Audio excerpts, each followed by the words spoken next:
Ladies and gentlemen, dear guests, we'd like to welcome you into the second day of the 17th Al Jazeera Forum. In this session that we will be discussing the digital revolution and the redistribution of global powers. So our panelist will be Ibrahim Saif, the managing partner and Dr. Sahar Khamis, Associate Professor in the Department of Communication at the University of Maryland, and Dr. Tayyib Ghazi, Senior Economist at the Policy Center for the New South. At the Kingdom of Morocco, would like to welcome you all.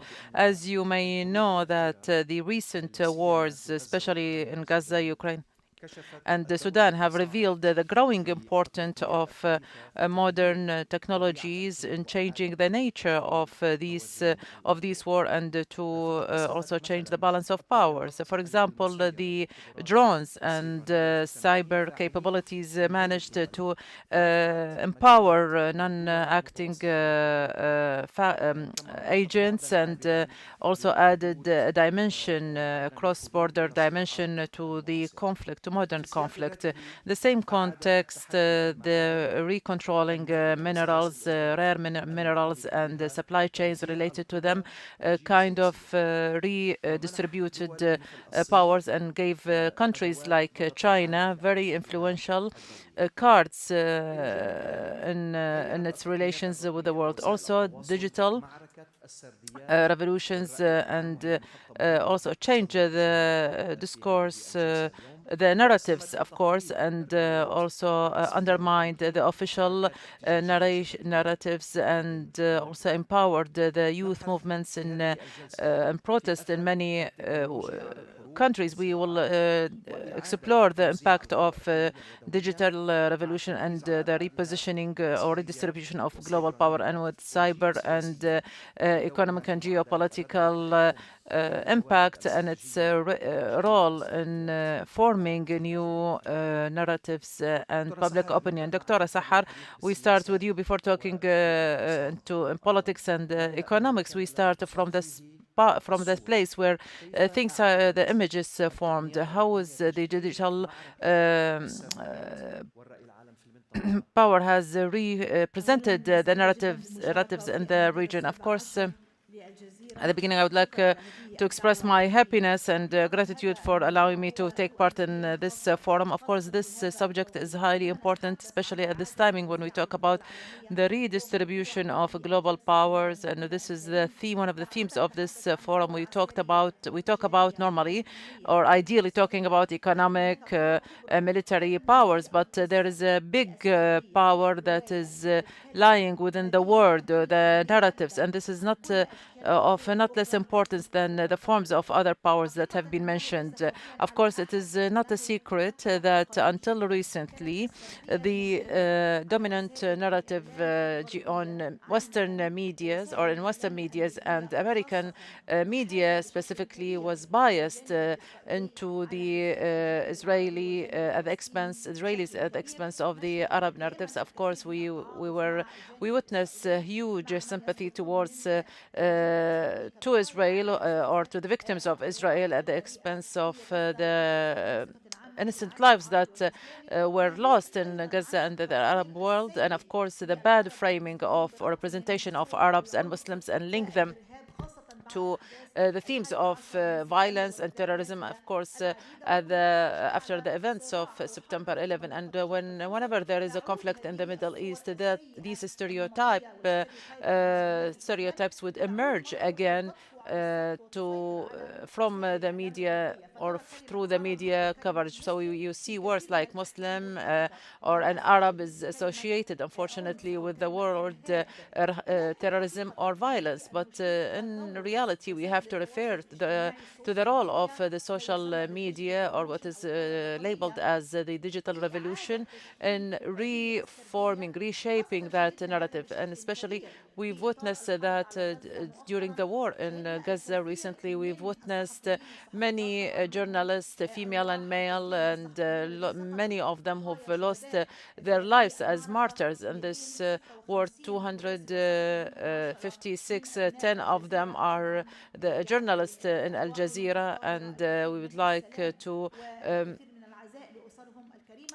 send our condolences to their families. Those journalists have lost their lives on the line of duty in their attempt to convey the truth and not to submit to the image or the narrative presented by the Western media. Of course, in addition to these journalists, there is the ordinary person or the citizen or citizen journalism. An ordinary person, some of them has joined his role as a journalist and also as a role as an activist, and some of them are just ordinary people, mothers, fathers, and people who are within the society have used the social media to platforms to change, to convey a different narratives and what media. We've noticed many of them try to show different patterns of life in Gaza. Some of them talked about steadfastness and the continuation, and this is a very important form of resistance. Resistance is not only limited to carrying a weapon, but to have a position, to have a stance. And we've witnessed some of the mothers and ladies. They talked about their multiple forced displacement, and they had to move houses and move their families. Despite everything, they did not forget their role as a citizen in that society and insisting on staying in their land. And this is their persistence or steadfastness. And of course, there is another thing, is the social service, how they try to support each other, to provide medical, social services in order to support each other and support the society as a whole. Of course, there is also the continuation of insisting on life and joy. So despite all these challenges, despite the shelling, despite the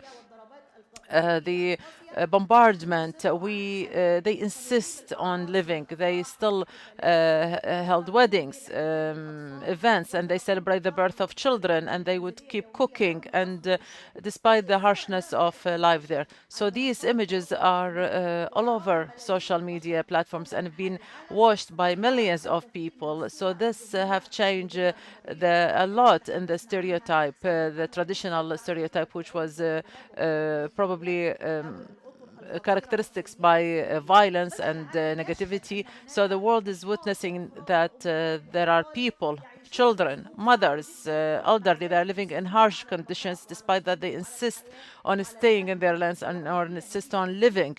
Despite all these conditions, we've witnessed a huge wave of sympathy with Gaza and the people of Gaza. We've witnessed the huge movement in the students in Maryland, for example, university that I've been teaching for many years, and big universities in the United States have witnessed that student movement among the youth, of course. And we've also witnessed big protests and demonstrations, whether it was in Europe and the United States and Australia. All these is signals of the way that the impact that those activists, those citizen journalists created or made during their conveying of what's happening on the ground, and that also the change and the shift also happened in the mindsets of many people around the world.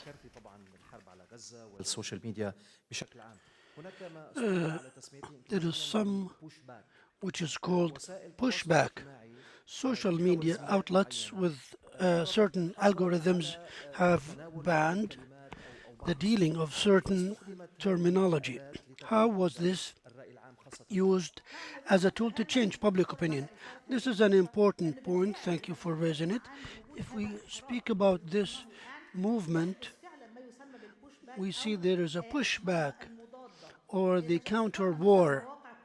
If we mention Facebook, for example, or Twitter, which is called X now, they started to put mechanisms which could downsize the content that is supportive of the Palestinian cause. We have witness people who insist on putting some content in support of the Palestinian cause, yet they are banned on Facebook or their accounts are suspended or even shut down completely. On Twitter or X, which is dominated by Elon Musk right now. So now there is shadow banning, meaning that instead of reaching thousands or millions, now you can only reach a few number of people that wouldn't go beyond 100. This is also another type of downsizing the content in support of the Palestinian cause. So we have to pay attention that those platforms are not neutral. We want to look at this cyberspace as a glimpse of hope and space for hope. But there is another side of this equation, which is it also has domination by countries, business people, such as Elon Musk and his control. And in Facebook, we've seen how some of those giant platforms have certain mechanisms to ban content or downsizing it. So we are facing a big impediment or equation. As Arabs and Muslims, we want to have our own tools to speak about ourselves. And here there is Upscrolled, which is a new platform which was invented by an activist who was Palestinian who said, we must have our own tools for us Arabs, Muslims, and Palestinians through which we can speak about ourselves through it without being subjected to this domination by others, whether it is the West or governments or entrepreneurs, etc. So this is a very important step which I hope to be followed by other important steps. Does it exist till now? Yes. Upscroll, yes. What's the viewership of it? Dr. Ibrahim Saif, if the narrative is managed digitally, also economically, so the control of those platforms, how did it change the supply chains in oil and the form of the international power? Thank you for this opportunity to take part in this forum. No doubt, the domination of the narrative has been done, and we have seen the role of governments to some extent that has been neutralized, and we have seen syndicates and unions and youth movements which has established for a popular narrative. So this has contributed to a large extent to contain the wild activities of certain governments to revisit some of their policies, and maybe at the end of the invasion on Gaza we have seen this transformation. Now economically, what's happening? There is an important element which was manifested evidently in Bab el-Mandeb Strait or the Red Sea. If we go to the 17th or 18th century and see how a sea fleet was impeded, then you needed a large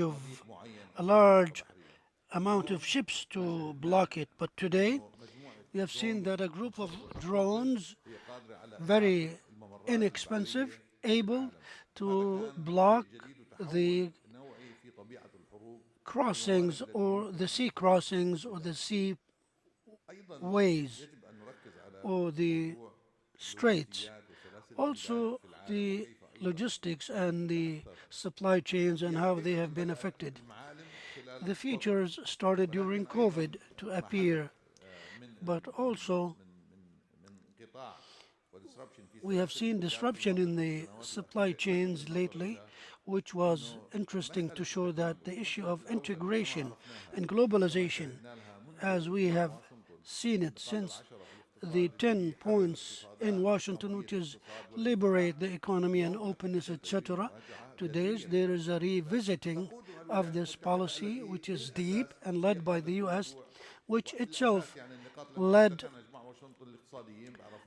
those points speaking about globalization and economic openness and marginalization of the role of the governments. So now we're going back to the center again.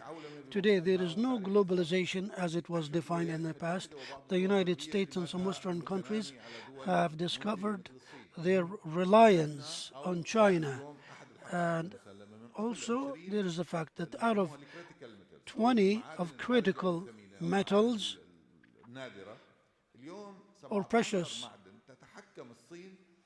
metals, China controls more than 85% of 17 of them in terms of their production or possessing their mining places. Also, who does the processing or manufacturing, and this is the new microchip war that we are witnessing. Even oil today has taken a late position in those industries because today the United States is leading this and it is self-sufficient. It is not relying on what comes to it from outside. It has taken access to Venezuela now, so they have surplus. So those critical minerals used in the development of technologies today, they knew that the main competitor nowadays is the one who is in control of it in terms of production, etc., etc. So we will see a qualitative transformation in managing international relations, and thus there is now a return to internal policies and industrialization policy locally, which started after COVID, and now we're coming back to it. And we shouldn't undermine the fact that what happened in Gaza and the ramifications after that were pushing some countries to revisit the supply chains and production, etc. So today, I think we are witnessing a world economic movement led by the US, which claims, which is paradoxical, that they have lost because of globalization policies, even though we have seen lately how globalization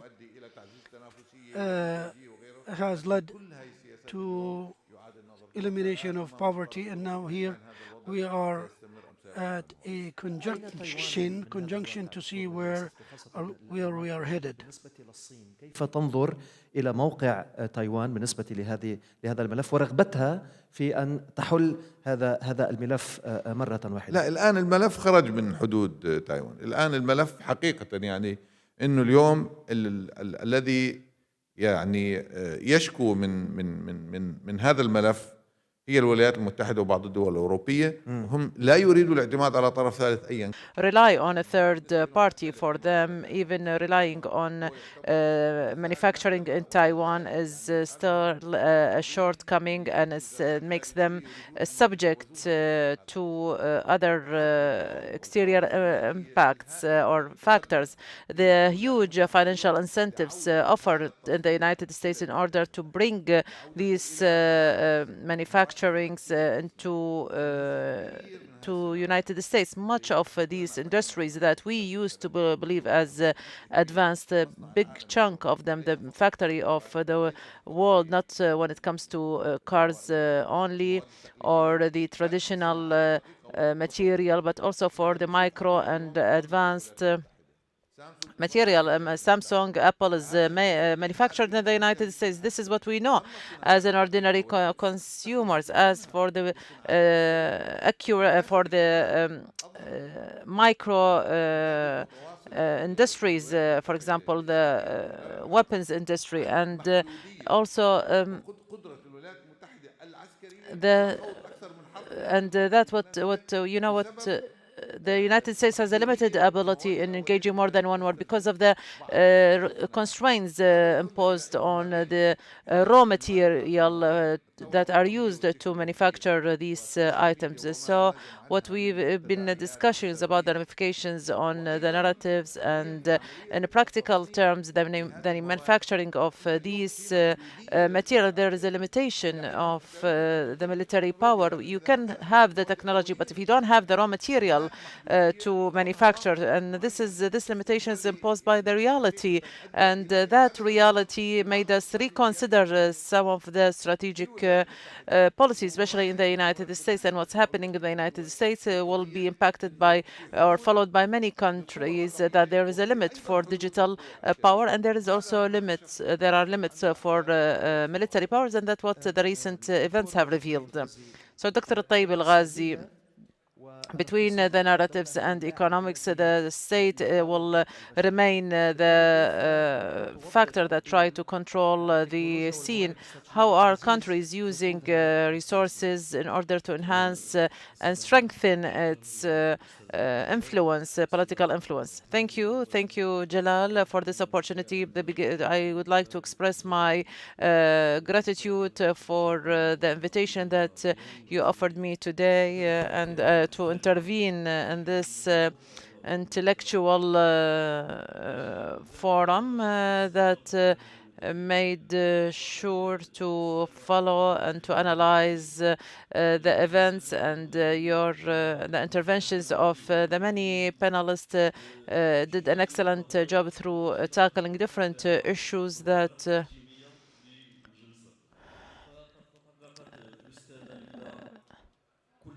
my colleague here talked about digital platforms and how these how new factors basically new factors you know they were only they probably were introduced to the scene to tell their narratives, and probably one of the most important the democratization of the platforms and enabling individuals and groups to engage in wars of narratives. And these new factors are probably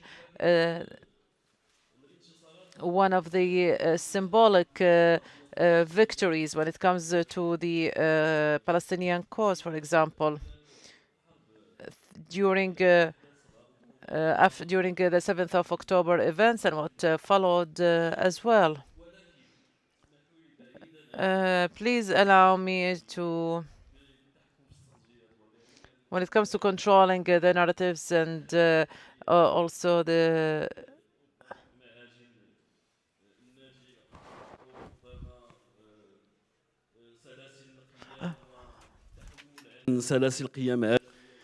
and what we have now in terms of regional economic activities, and we have seen trade wars between China and the United States.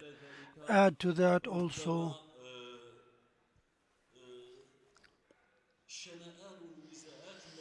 the conflicts that could come with this new technological revolution away from the precious minerals, because we should not forget that the technological revolution and AI dictate much energy and require a lot of energy and water in order to control the temperature of the servers. So away from all that, allow me to raise a question that exceeds those issues. While we are delving into the technological revolution and the digital one, in addition to the precious minerals and precious material and energy and water, What about the internal fronts? There is a silent issue that is taking place in society now. And in the south, in the southern south globe, we believe that at this age of AI and the transformations in technology, we believe deeply that it is time to build your energy and ability to face your foes, and they should also be built on internal cohesion and the ability of societies to be resilient. That is why my intervention will be built on three main fronts. The first one,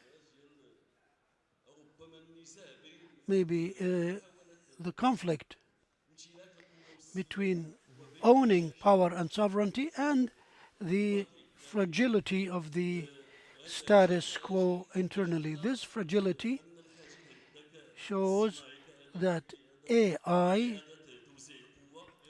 to be used to redistribute power is being done now, and technology nowadays is as a microscope lens that shows your weaknesses or your strengths. And here I am speaking of the human capital. We can't have technology if we don't have human capital. So this is one. Second, dealing with those technologies in order to produce this technology, but the data and the input I have now show that the future now or the present now is bleak. In Morocco, we have 75% of the youth don't have the basic education or knowledge, and many children in the region struggle because of lack of education. So with this data, with this reality, how can we produce technology at this age of the transformation in the region? So quickly, please. Second, the war of the channels of the flow of technology, which would refer us to two main points. One, the infrastructure, whether to own the servers or to own the microchips and owning the minerals and owning energy and water. The countries of the region in the south have been looking into the distribution of the world power, but for the infrastructure, whether in terms of owning the servers or the microchips, the data and the input show that we are behind to a large extent. In Morocco, numbers show that maybe we have almost 29 servers for each 10,000, while the average is 52,000 servers. The second point is the flexibility of the training institutions, because the digital and technological revolution, in addition to other revolutions in other fields, require paradigms of learning for life. But the organizations we have now for education are obsolete because they rely on a group of curricula that is not keeping abreast of the contemporary age. I'll give you a chance, but now we have to raise a question since we are talking here about the usage of economic power and international influence. When we say strategic resources in the region, what is the first thing that comes to mind? Oil, of course, right? How does it seem to you, Doctor, that this region is rich with oil? How does it seem to you that these countries use those economic important resources in international influence? بما أننا نتحدث What I wanted to comment on, especially when we are talking about the power of digital power, even our understanding of fortune, we need to reshape. Whoever has the data has the power. Today, the biggest consumer of energy is in the world is the data processing. Also, we have to understand that processing data, and that what our colleague from Morocco has pointed to, it's happening out of our borders, out of our region. We don't have centers to process data in an advanced way in the Arab region, whether in the Gulf countries or the Arab countries.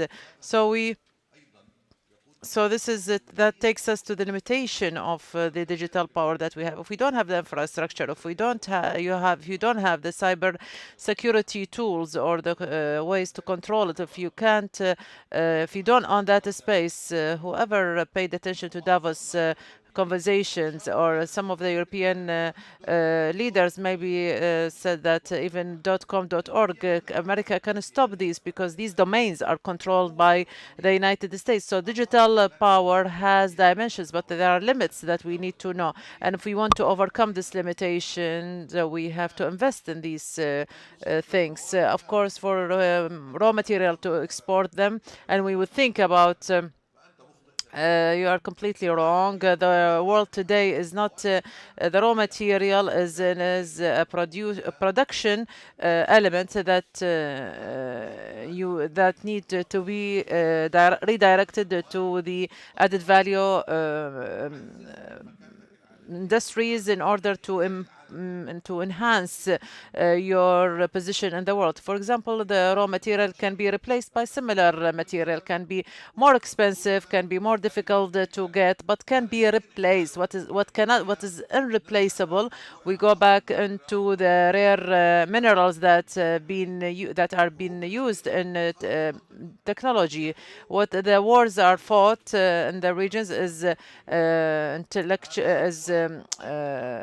economic, digital, and so based on that, the raw material, it's not fair for our countries to analyze the component of our exports. We would find a big part would go into raw material that are reintroduced, remanufactured, and then we would go to us. And it's time to end this. And if we want to take space, a place in the redistribution of new powers in this multi-polar world. And I would like to talk about what are the measurements of the multipolar world that will take part of our discussion. Dr. Sahar, I would like to ask you a question. Weeks ago, the European Union is reshaping, reforming the big technological firms, or the way it looks into these companies or firms. A while ago in France, for example, there was a force of security raided the X platform office. There was a problem with the algorithm. How is the technological or information chaos has been used? This is a very important point, and we have to mention three main elements: the sender of information and the message itself. How is this conveyed, and the means that is used to convey that messenger. So these three elements that are very important. We talked before about the conveyor of the content and the change, rather than just relying on mainstream media. Of course, now we have activists and digital component creators and content creators, rather. So this is a very important thing when it comes to the Arab and Muslim world, because we have a big percentage of people who in this region actually are young people. These are the content creators. If we look into the message, how do we form these messages? This is we have to say that many users are youth, young men, and they were able to reach them through a funny content, for example, drawing the Palestinian flag on makeup tutorial, for example, or learning girls how to use makeup, and that enjoyed big popularity. For example, using the short TikToks in for a few minutes or 1 minute, and using documentation as well in a good way. All these messages are successful. For the third one, when it comes to your question, is talking about the means, and it is not of less important. And I would agree with my colleagues that we face many challenges. If the social media has a sort of two edges, it gives you the opportunity and the platforms that you can through them a message can be conveyed, of course, with the restrictions and the banning that can reduce the influence of the message. We are faced by real technological and industrial and economic and political challenges that are not of less important. Whoever has these capabilities will be able to control the narrative at the end of the day. There is no doubt about that. So when we see, for example, a newspaper like Washington Post laying off all the workers and covering the issues of the Middle East with one signature, all of them, they were suddenly laid off. We are faced by a certain hegemony on the sources of information. Same thing when we have big powers like the European Union, when they talk about controlling the sources of information and technological tools. The biggest question that what should we do in the Arab and Islamic world in order to have not only the narrative and the content creator, and there are many of them, and I feel quite optimistic, but the tools that enable us to have platforms, your own platforms. You as Arab can actually make these platforms and do not export them from the West, because they will not be neutral at all. Technology in general these are not neutral tools, and we are faced by new challenges in a new era, the era of AI, and this is also sort of with two edges. So you have to use it carefully, you have to produce a good content, and you try to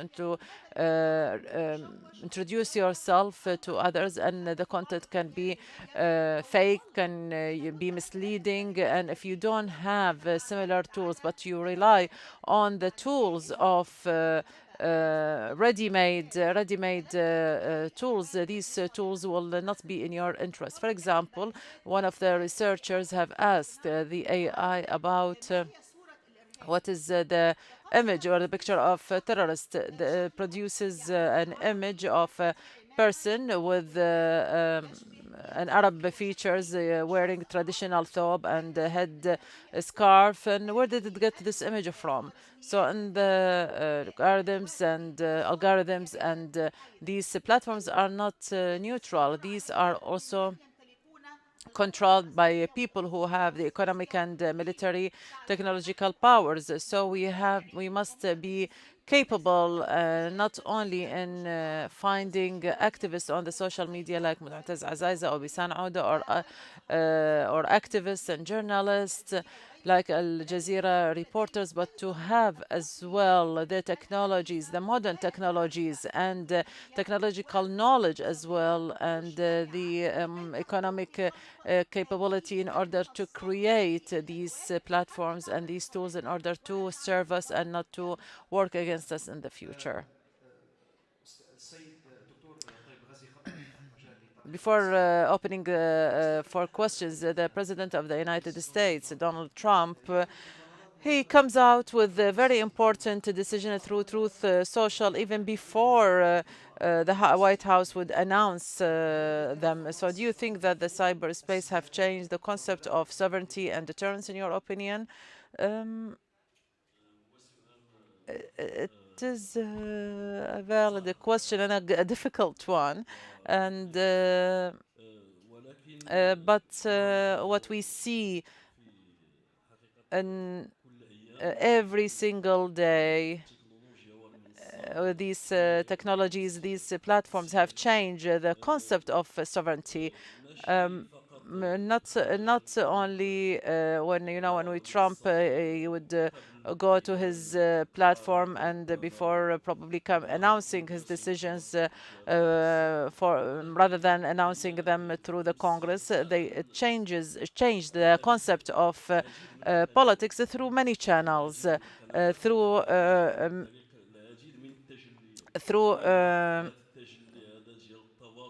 the direct communication as well, and maybe their constituencies, and also through building channels as well that my colleagues as well talked about, and they are about the concept, the misinformation. So this concept of misinformation now, with the development of robotics and agents as well,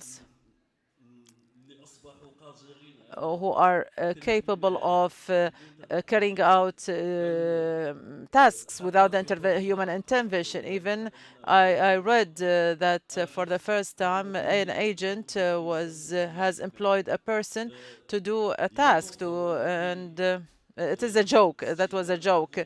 But for the robots and agents to be used in different political agendas and foreign agendas as well, through promoting for the misinformation, it is a very serious thing. And when you talked about the policies of the countries, there's another thing that is probably a bit far from the misinformation and away from what our colleagues have mentioned.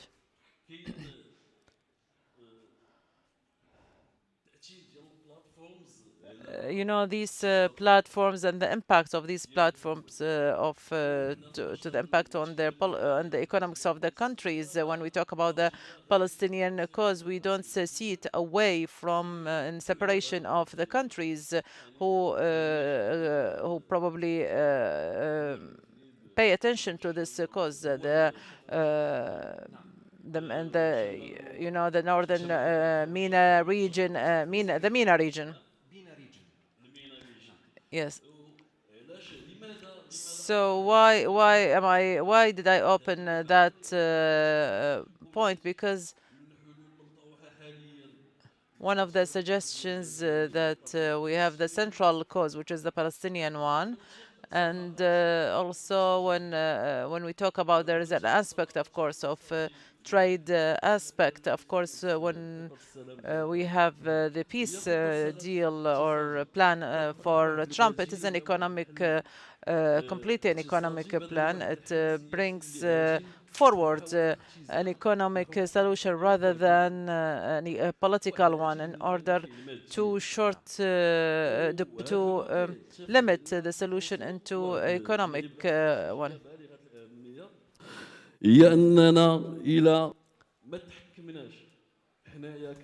We as Arabs, Muslims as well, with this and our control over the platforms,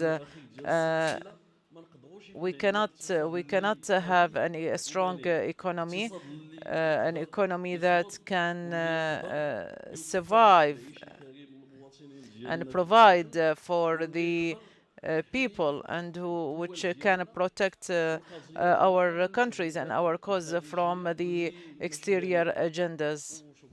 Thank you so much.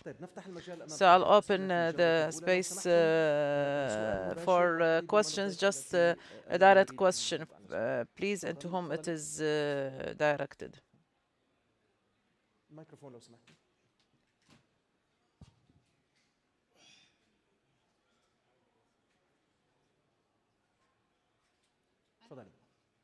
تفضلي. السلام عليكم ورحمة الله وبركاته. Make it peace be upon Dr. Mervet Ibrahim, Executive Manager for Redistribution, Technological Advisor. Thank you so much for managing this session, and would like to thank Al Jazeera Forum for tackling this issue. And my question is for Dr. Sahar. I would like to thank you, and we are very happy for this analysis and the future vision. I wanted to ask you that I can see within the artificial intelligence, what are the new tools that can help us to leave the hegemony, especially all the platforms are controlled by other countries. Another question. سعيد.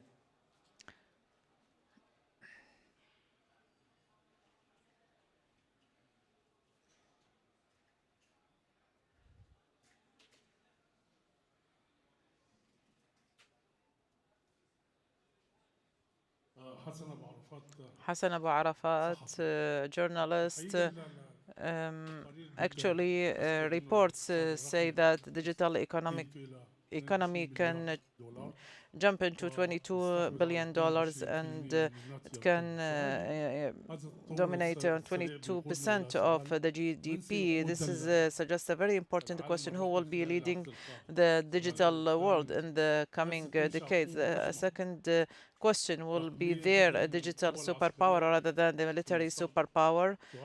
My last question: what are the moral dangers? To whom you address your question? طيب شكرا. كمان ناخذ سؤال. Okay, we'll take another question. تفضل.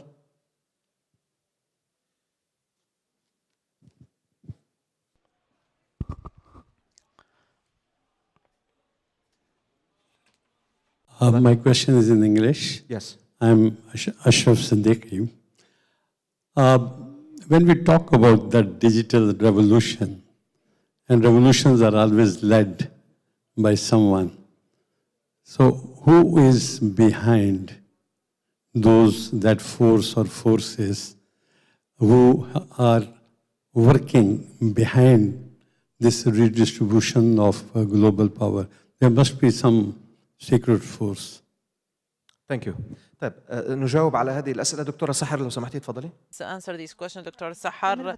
So, Dr. Merva, thank you so much for this question about the future and what can we do as Arabs and Muslims. Actually, we are not poor of these fortunes. There is the financial fortunes and human fortunes in the MENA region, and of course, there are many technologies that are available now in many Arab countries and Muslim countries as well. If we look into Malaysia, Turkey, Indonesia, these countries have the threshold for new technological advancement. What we lack is the coordination and management. How can we create some real partnership and organization between all the sources of power in the Arab world and the Islamic world in general? How can we benefit from the financial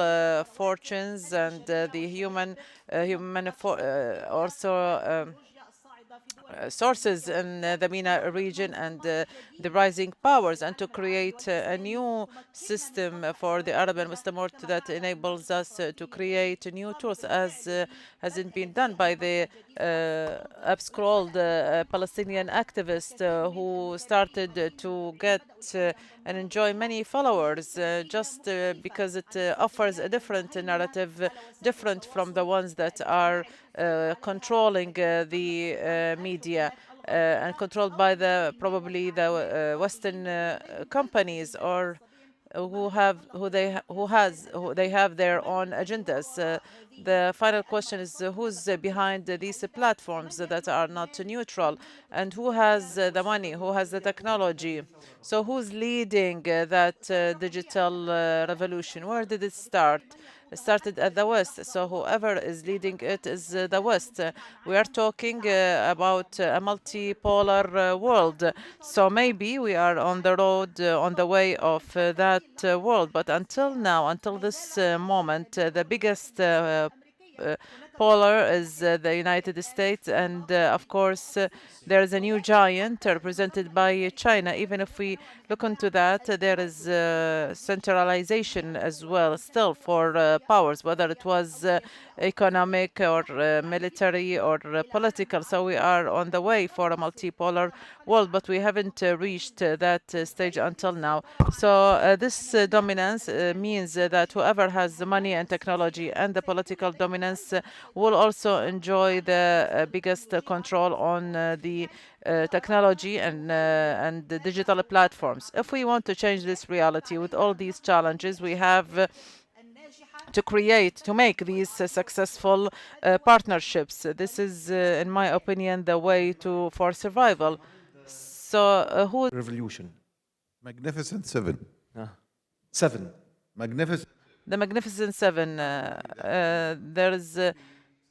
There are 7 companies that market value is more than 5% of the standard Alphabet. We have Google, Microsoft, Tesla, Meta, and I can. These are the companies that are leading the transformation. Whoever owns these companies, they are all based in the United States, and they are all in the United States. These companies, when you see any rising company, including the new websites, any emerging company, they normally acquire them easily. And I am talking here about trillions of dollars of value. Each one of these companies is of a value more than 1 trillion. So whoever is talking that, they would notice that each of those 7 companies, they are the leading role, not only in technology, but the digital transformation. They dominate these companies and determine the trends of the markets. And based on that, the markets in the world, NVIDIA and other companies, they manufacture the microchips. So today there is a complete full circle of these companies. So there is no sovereign fund that has no stocks in these companies. And I challenge any investor. I challenge that the ownership is distributed around the world. So we are talking about emerging, and I don't want a website that attracts 1 million, 2 million people, but to have a chamber for the dialogue that I like. And my real this is what Gaza was successful in achieving at the first stage. Do you think the algorithms can limit that success? The challenge is to go back to play that role in these platforms. And if I'm capable of coming up with new platforms, maybe I can change the narratives, but the road is too long. Dr. Al-Tayyib, when answering the question, and maybe that Dr. Ibrahim talked about who will lead the digital world in the coming period of time. Thank you for the question. When it comes to the issue and to link it to the other issues. There must be multiple leaders based on the location, and what is important that we talked about during these sessions. The most important thing is